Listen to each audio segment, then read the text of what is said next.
Si pongo la grabación. Vamos entonces a ver la revisión del trabajo práctico, que así como les había prometido. Ustedes ya pudieron todos ver las respuestas, ¿no? ¿Alguno tuvo inconveniente con eso? Con la autocorrección que hace el sistema, ¿eso lo pudieron ver todos? Voy a salir un poquito de acá, así entro en la página. Bueno, ¿alguna pregunta, chicos, sobre este tema? ¿Algún comentario que quieran hacer?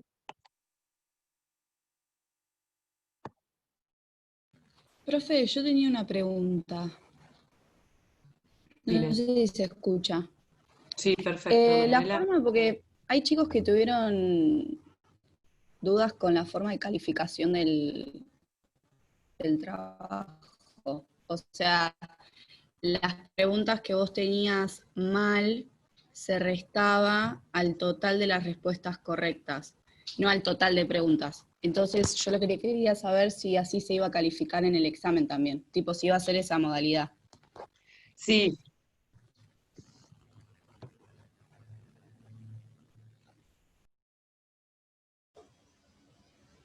sí, me había hecho una pausa porque pensé que no habías terminado.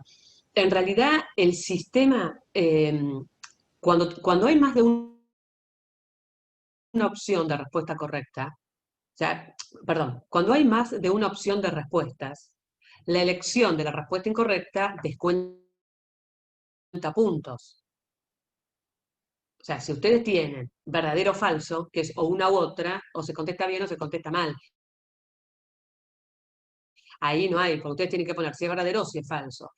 Pero cuando tienen la posibilidad de elegir entre varias preguntas, la elección incorrecta descuenta puntos. Porque también es una cuestión de sentido común. Sí, vamos a hacer de cuenta que ustedes pueden elegir. Muchas veces tienen opción de elegir dos respuestas o más. No es que pueden elegir una sola, pueden elegir más de una. A lo mejor la correcta es una, o a lo mejor la correcta son dos, o tres, o son todas. Pero si ustedes marcan todas, la correcta va a estar. Y sin embargo está mal todas las otras que marcaron erróneamente. ¿Se entiende? Entonces, por eso es que cuando se elige una pregunta, una respuesta y es incorrecta, eso descuenta puntos. Si no la contestan, ni descuenta ni suma. Ahora, ¿de dónde se descuenta? Y del total. Tenés un activo y un pasivo. O sea, tenés la cantidad de preguntas que son contestadas correctamente, que suman, y las preguntas que son contestadas incorrectamente, que restan. Yo lo que les expliqué que muchas veces nos pasa en el programa, que en el programa de campus, que no resta, o sea, no siempre resta. Hay algunas preguntas que no sabemos por qué no restaron, y otras preguntas que al estar más contestadas sí restaron. Eso en el examen en el primer cuatrimestre, ¿eh? No hablo del trabajo práctico. A ver acá, ¿qué me pregunta? No pude diferenciar bien si era derecho real o personal. Pensaba que como titular tenía un derecho real sobre el inmueble. En caso de desalojo se había comprometido ese derecho. No, porque ese tema, ¿se acuerdan que nosotros lo explicamos eso en clase? Cuando nosotros estamos hablando, el derecho que una de las partes es el contrato que hicieron. Entonces es un derecho personal, no es real. El real es cuando lo que se discute son derechos reales. Y los derechos reales serían el dominio, la posesión, o el condominio, por supuesto, la servidumbre, el usufructo. Si nosotros estamos hablando de un derecho de uso, de tenencia, que me están dando porque estoy pagando un alquiler o porque me están prestando un inmueble, no hay un derecho real, es un derecho personal. Eso yo se los expliqué igual en clase para que no tengan dudas con respecto a eso antes del examen. Bien, como para ver un poquito en términos generales. La pregunta era, el señor Pérez, esperen que quiero, ahí está. El señor Carlos Pérez y su familia son oriundos, perdón. La pregunta era si el proceso debe iniciarse ante un juez federal. Bueno, la correcta es que no, o sea, que todas las anteriores son incorrectas. No es juez federal. Y si fuera justicia federal, ¿cuáles son las opciones? A ver, el señor Carlos Pérez y su familia son oriundos de la provincia de Córdoba. Que dos personas sean oriundas de la provincia de Córdoba, pero que viven en Mar del Plata, ¿genera una competencia federal? No, porque tienen que ser personas que vivan, que tengan su domicilio en distintas provincias para que se pueda configurar el supuesto de la competencia federal. Que él trabaje en una dependencia estatal, eso tampoco genera que modifique las normas de competencia. Se trata de una causa entre la provincia de Buenos Aires y un vecino de la provincia de Córdoba, no, porque el conflicto es entre dos vecinos de distintas provincias. El ejemplo en el supuesto, ¿no? Que podría ser acá. Pero como acá uno es originario de una provincia, pero vive en la provincia de Buenos Aires, claramente todos tienen su domicilio en la provincia de Buenos Aires, no importa su origen. ¿Mm? Ay, si se entrecorta, lamentablemente no puedo, no puedo hacer nada al respecto, Doctora, ¿le puedo hacer más una que pregunta? repetir lo que no escuchan. Lamentablemente no puedo porque no tengo otra alternativa. Eh, Perfecto, me alegro que igual se entienda. Entonces, no es competencia federal, por eso la opción correcta era la última. La segunda, el abogado debe iniciar un proceso ante un juez ordinario, determina el juez competente en función de la materia y territorio. Ahí incluso tuve una pregunta que me había hecho, creo que Aldana, que la contesté, te la contesté por... A ver, esperen que... Ahí está. Bien, nosotros, o sea, ustedes tienen que pensar lo siguiente. Cuando hablamos de competencia, la primera gran división es la competencia federal y la competencia ordinaria. La competencia federal está dada por los jueces y tribunales superiores y la Corte Suprema de Justicia, que es el máximo tribunal de justicia, que están organizados en todo el país. No tiene nada que ver con los departamentos judiciales, nada. Cuando hablamos de jueces federales, estamos hablando de aquellos jueces distribuidos en todo el territorio de la República Argentina que integran el Poder Judicial de la Nación, cuyo máximo órgano de justicia es la Corte Suprema de Justicia, que se manejan con el Código de Procedimientos de la Nación, que es muy similar a la provincia, pero es distinto, que es el CPN, que ustedes lo habrán visto en más de algún texto, o en algún código que a lo mejor remite y dice si es similar o no al de la provincia.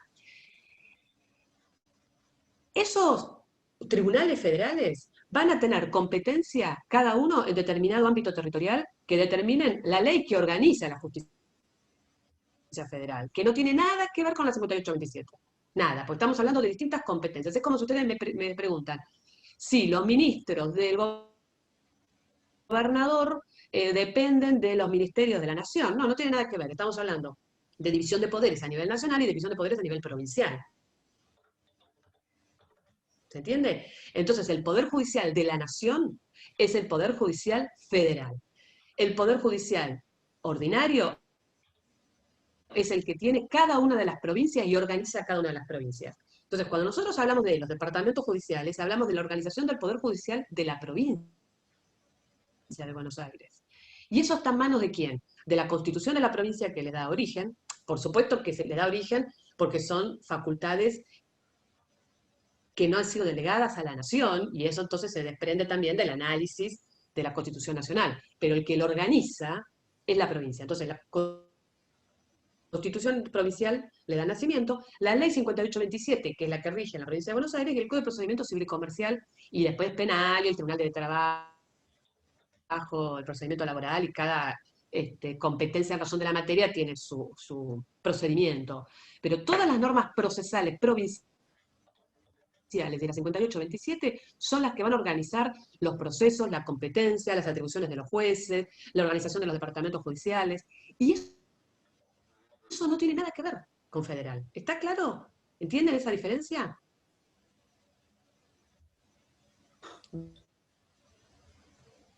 Bien. Entonces, si nosotros hablamos de un juez federal, ¿cuándo va a ser competente un juez federal? Va a ser competente cuando la Constitución en el artículo 116 y el artículo 75, inciso 12, así lo determinen. Tienen una competencia excepcional. Es decir, que, como regla, los juicios tramitan ante los jueces ordinarios.